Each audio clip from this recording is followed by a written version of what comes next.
This doesn't look like my shade at all. Oh no. Listening, seeing you got ritualistic cleansing. First of all, I want to start by saying I know my skin looks bad.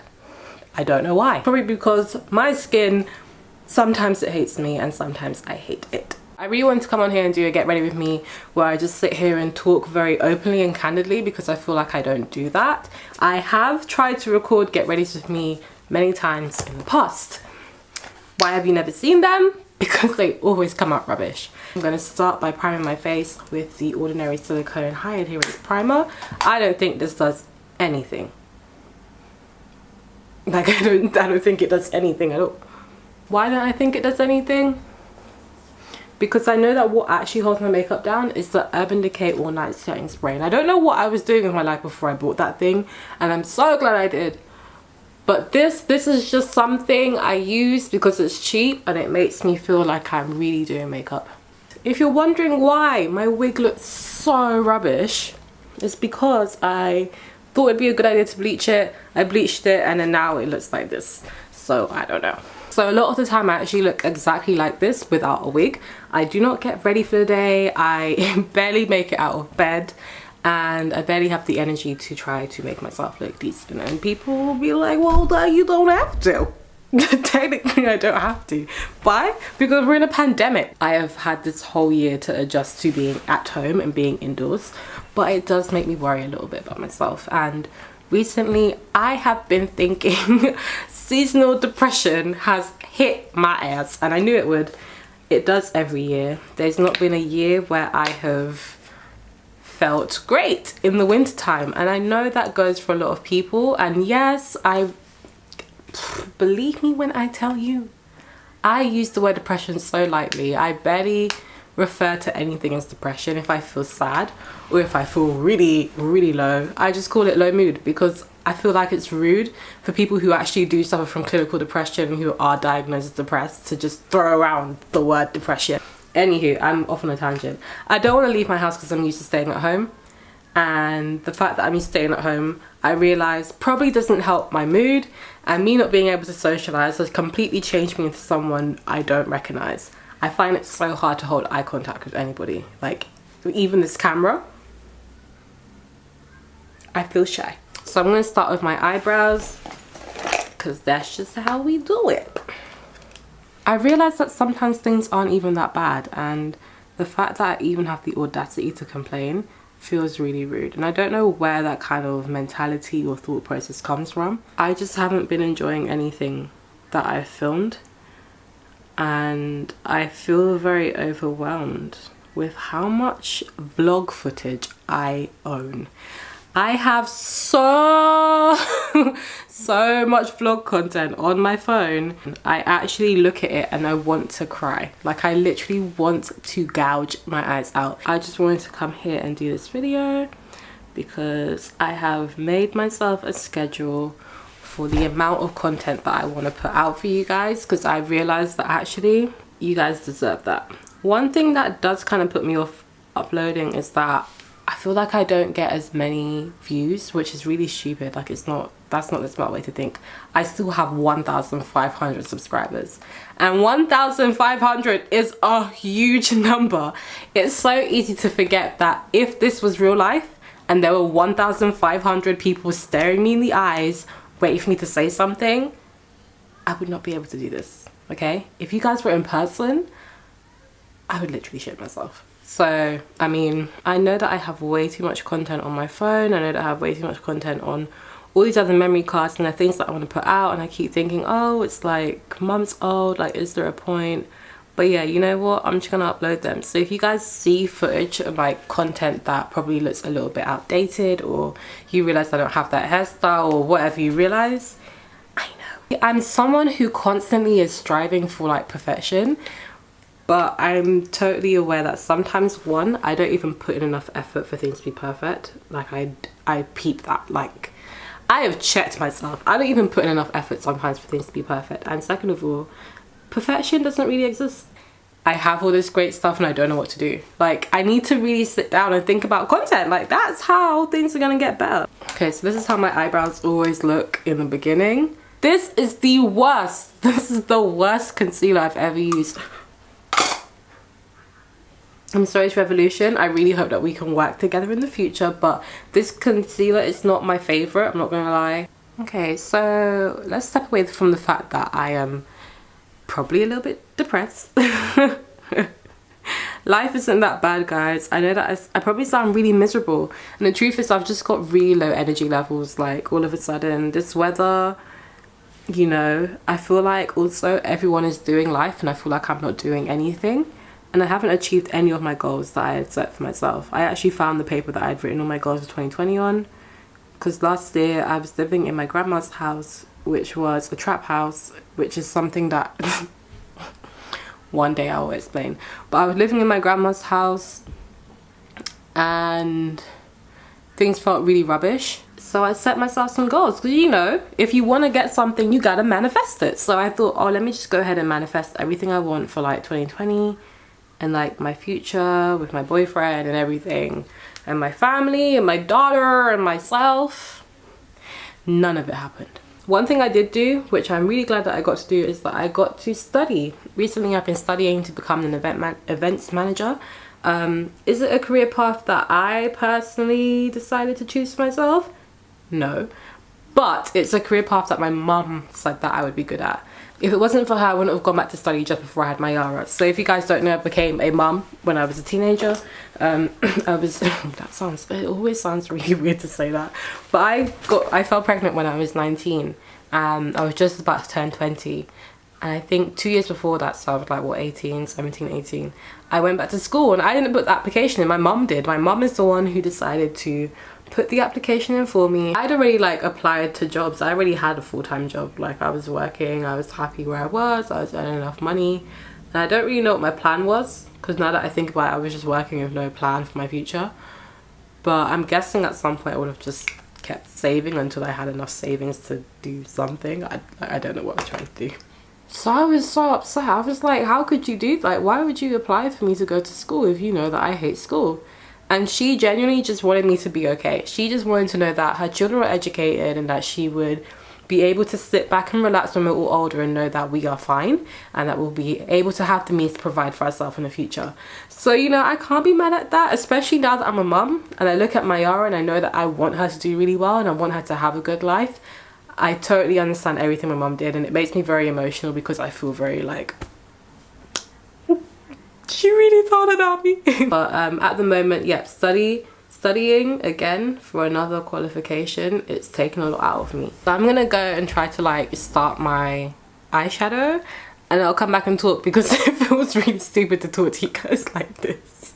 And I don't know where this is going. We're finally getting there, guys. Don't worry, I know that I've been working on my eyeshadow for too long. So I'm not even going to talk through this bit. I'm just going to speed up. And I'll see you guys when I'm looking real cute.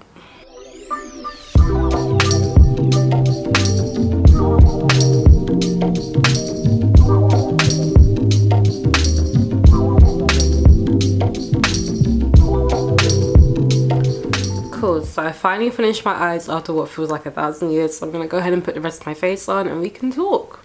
I don't know what it is, but something about Twitter doesn't always leave me feeling great, especially if I've used it like consistently for the week. I kind of get to like a point where I'm online and I just feel really, really shitty.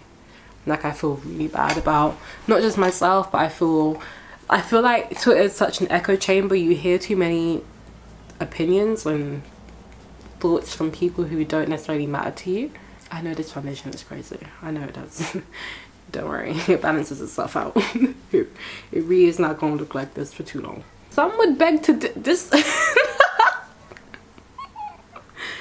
This doesn't look like my shade at all. Oh no.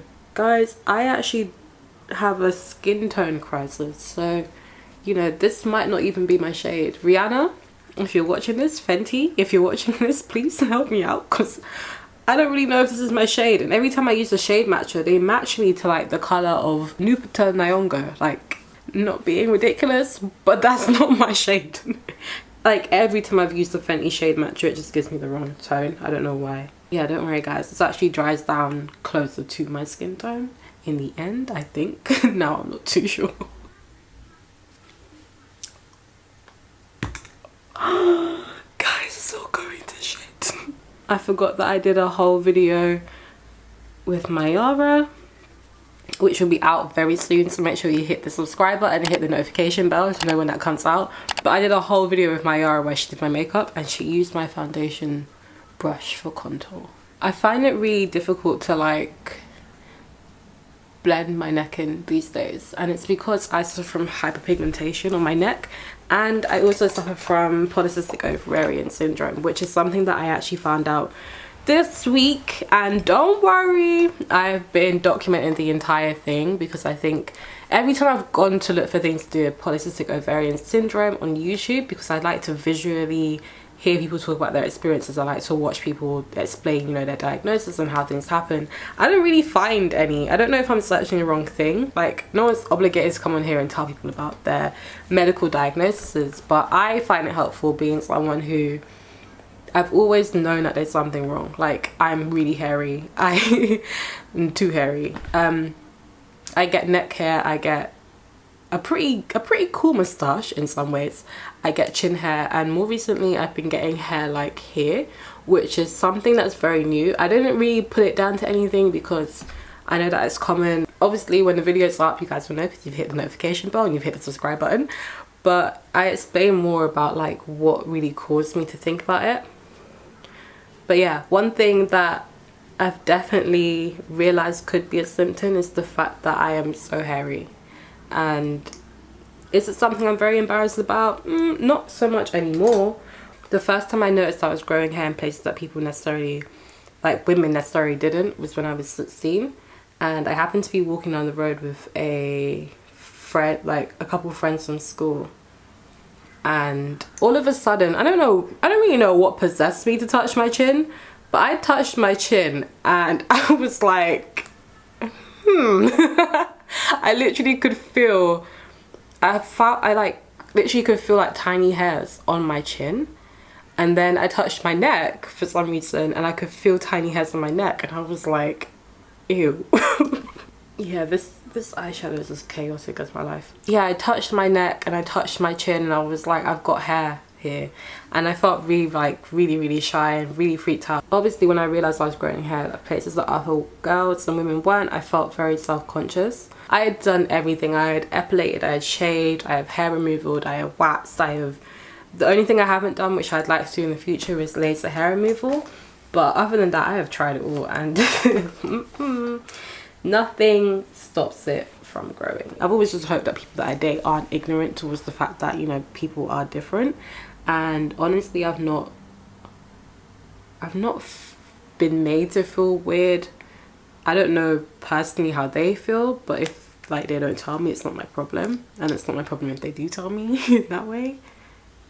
But for myself, it's obviously something that for myself I want to be good. Like, I want to look great and I want to feel hairless and gorgeous, but I'm totally okay with the fact that I probably won't get to experience that. This is how we look though. It could look worse in my opinion. It could be so much worse. I've also not set my under eyes, so I should probably do that.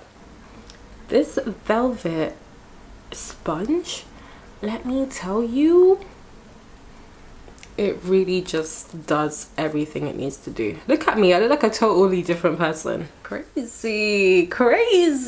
I'm doing an entire series about being a young mom, having a baby and like raising it, co-parenting, that kind of jazz, because I feel like everybody's pregnant right now. There's no better time to talk about that stuff than now, so I'm gonna definitely do that. Is it just me that gets like really panicked when I have to speak things into existence? I just don't like it. Like, I love the idea of being able to like use words and the power that they hold, but I also overthink that stuff so much. Let's say, I don't know, it's something dumb. Like if I try to wish something away and I think, oh my god, actually I shouldn't have wished it away, I start to panic. I'm like, how can I cancel my subscription to this manifestation? But then I become too obsessive, like trying to be perfect and say the right thing all the time. And I guess it's not a bad thing. Like, we should always be mindful of the things that we say and how we say things, but I think it can also be a little bit too much at times. Like, there are definitely times where I think about it way too much and I don't need to. I'm definitely trying to like manifest some greatness and some good stuff for next year, because this year has been a write-off.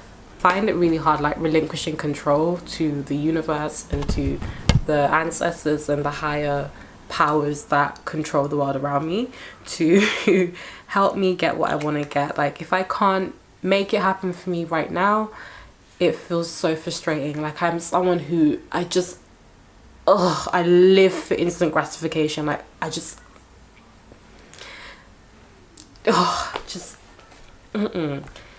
absolutely live for instant gratification. If I can't get it, then boy. The worst mentality that I have, and actually funny enough, I think this year my mom was laughing at the fact that my boyfriend plays into it, because if I want something straight away, he will try to do that for me, but I know that I need to grow up because that can't happen all the time. Move my hair back and spritz. Then I take this giant body bronzer and I put it into my skin like this.